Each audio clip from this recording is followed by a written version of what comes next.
Behind high fences and razor wire at police headquarters in Thailand's capital, heavily armed officers display a show of force against thousands of protesters armed with whistles and the national flag.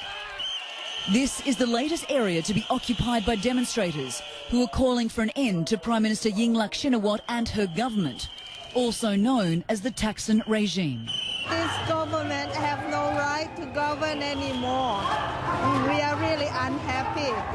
Yingluck's elder brother Thaksin ruled Thailand for 5 years before the billionaire businessman was ousted during a military coup in 2006. He went into self-imposed exile after being convicted of corruption in 2008. But these people say he's still governing the country. There are two prime ministers. One is overseas and the other one is here. An amnesty bill earlier this month is what triggered these mass demonstrations. It would have absolved Thaksin of his crimes, allowing him to return.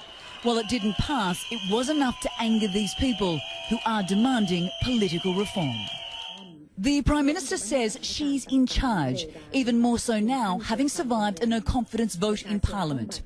And while respecting the freedom of speech, she says it's time to end the demonstrations.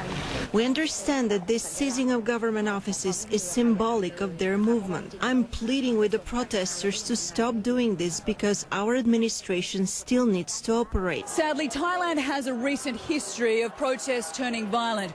It was on these very streets back in 2010 when demonstrations turned ugly, claiming the lives of up to 90 people, most of them civilians. But organisers say that will not happen on their watch because no one wants a repeat of the nation's darkest moment. This is the man orchestrating the protests, former Deputy Prime Minister and opposition MP Suthep Thaugsuban.